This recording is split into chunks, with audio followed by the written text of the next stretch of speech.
नमस्कार साथियों, गरजते बादल चैनल में आपका स्वागत है। आज फिर से एक बार हिंदी के जो महत्वपूर्ण प्रश्न हैं जो आए दिन प्रतियोगी परीक्षाओं में पूछे जाते हैं, उन्हीं प्रश्नों की एक और श्रृंखला लेकर आप लोगों के बीच में उपस्थित हैं। आइए चर्चा करते हैं। सबसे पहले, मानक हिंदी का विकास निम्न में से किस बोली से हुआ? बांगरू से, अवधी से, खड़ी बोली से, ब्रज भाषा से। तो मानक हिंदी का विकास जो है वो खड़ी बोली से हुआ। दूसरा प्रश्न है, नंद दुलारे वाजपेयी के अनुसार छायावाद का जनक कौन है? तो ये पिछले वाले वीडियो में भी मैंने आपको बताया था, तो उसमें आप जरूर एक बार देख लें कि नंद दुलारे वाजपेयी के अनुसार छायावाद का जनक कौन है? महादेवी वर्मा, जयशंकर प्रसाद, निराला, इनमें से कोई नहीं। तो आप मुझे बता सकते हैं कौन होगा? इनमें से कोई नहीं। क्यों? क्योंकि नंद दुलारे वाजपेयी ने सुमित्रानंदन पंत को छायावाद का जनक माना है। अगला प्रश्न है, छायावाद को चित्र भाषा शैली किसने कहा? वेरी वेरी इंपॉर्टेंट प्रश्न है ये।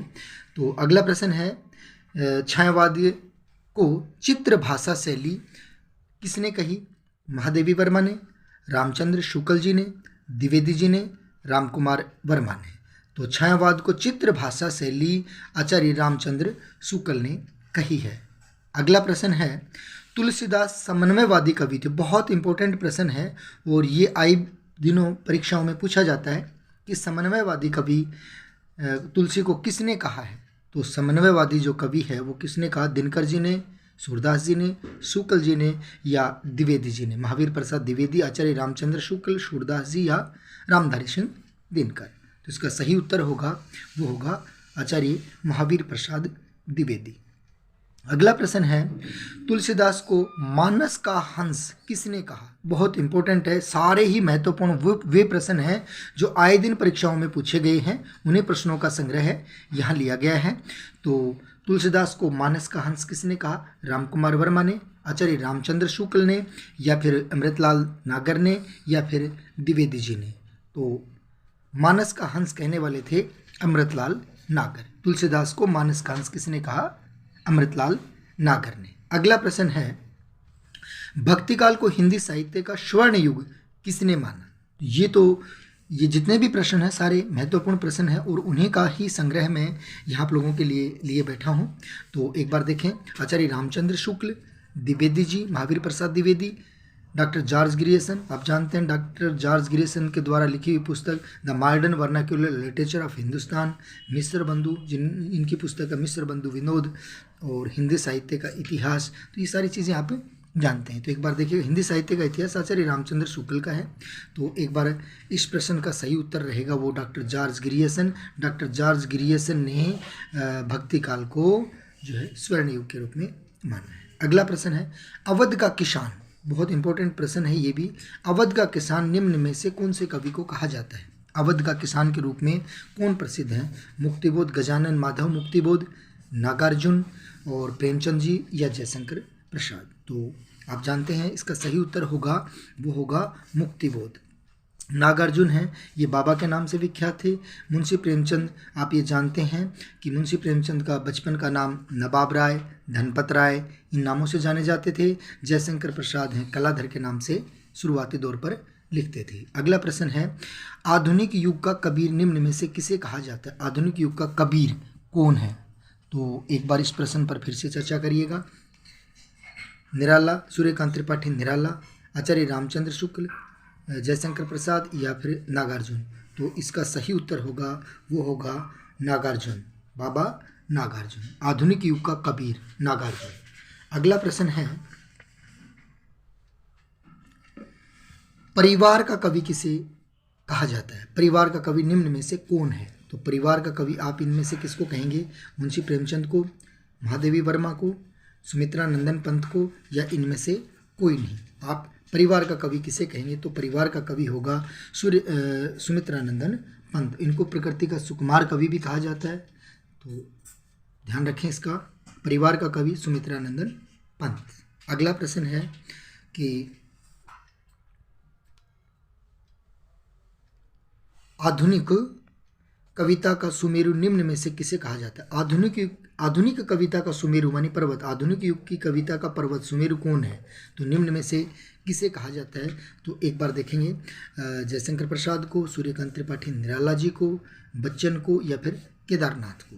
तो एक बार बच्चन जी का नाम हो रहा है, तो आप जानते हैं बच्चन जी की आत्मकथा के 4 भाग थे, क्या भूलूं क्या याद करूं, और उसके बाद में नीड से निर्माण, बसेरे से दूर और 10 द्वार से सोपान तक, ये बच्चन जी की आत्मकथा थी। और आप सूर्यकांत त्रिपाठी निराला के बारे में आप जानते हैं कि इनकी एक प्रसिद्ध रचना है तुलसीदास, और जयशंकर प्रसाद के बारे में भी आप अच्छा खासा जानते हैं कि कामायनी, जिसमें 15 सर्ग हैं, कामायनी महाकाव्य के लेखक कौन हैं? जयशंकर प्रसाद। और बात कही केदार खरी खरी, ये केदारनाथ अग्रवाल के है। तो एक बार देखिएगा, आधुनिक कविता का सुमेरु निम्न में से किसे कहा गया है? तो आधुनिक कविता का सुमेरु है वो जयशंकर प्रसाद जी को कहा गया है। अगला प्रश्न है, प्रकृति का सुकुमार कवि कौन है? प्रकृति का सुकुमार कवि सूर्यकांत त्रिपाठी निराला, महादेवी वर्मा, सुमित्रानंदन पंत, मैथिली शरण गुप्त। मैं आपको बता देता हूँ, मैथिली शरण गुप्त हैं वो राष्ट्र कवि के रूप में हैं, सुमित्रानंदन पंत प्रकृति के सुकुमार कवि हैं, महादेवी वर्मा छायावाद की शक्ति के रूप में जाने जाते हैं, और सूर्यकांत त्रिपाठी निराला हैं वो रुद्र के रूप में, छायावाद के रुद्र के रूप में जाने जाते हैं। तो इसका सही उत्तर क्या होगा? प्रकृति का सुकुमार कवि कौन हुआ? सुमित्रानंदन पंत।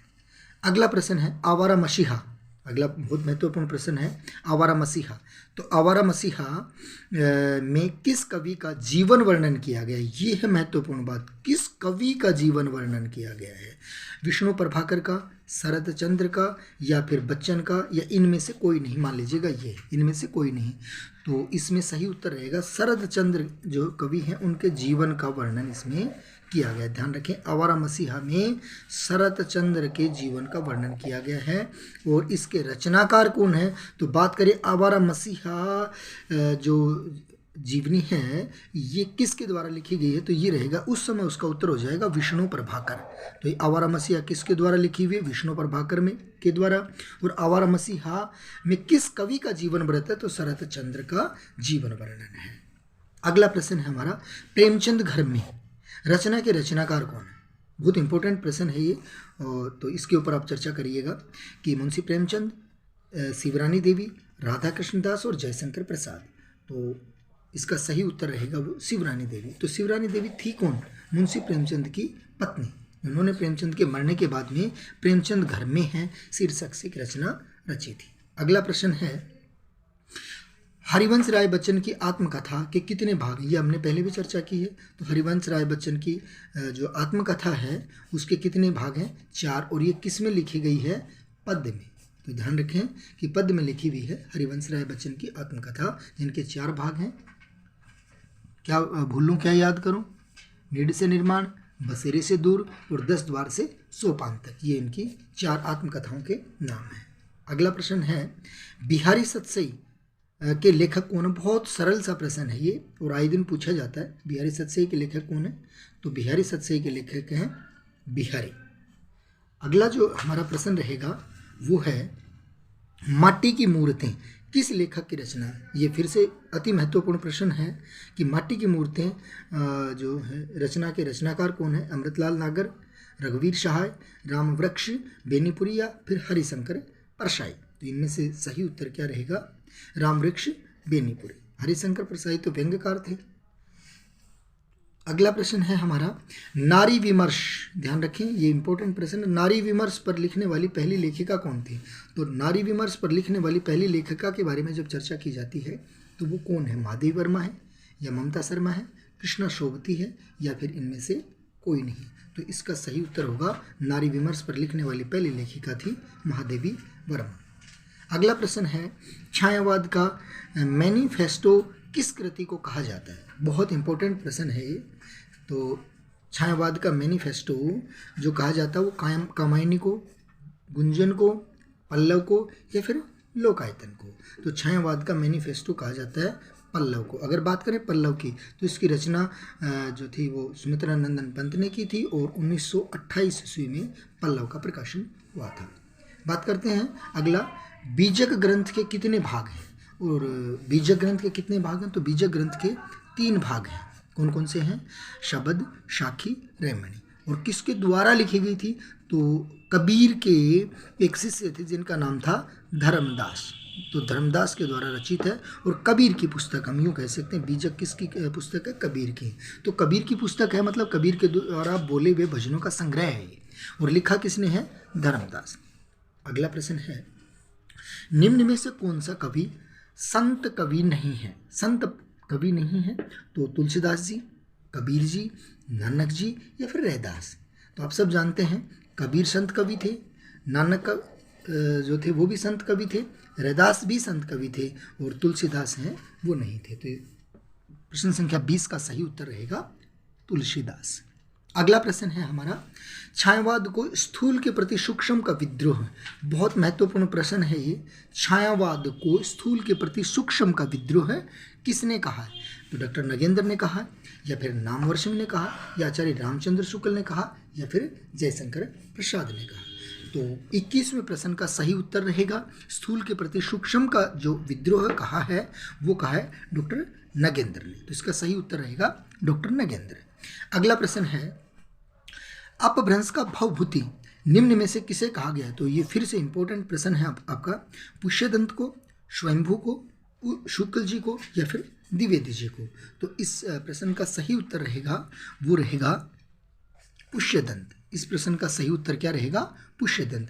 अपभ्रंश का भवभूति पुष्यदंत को कहा गया है।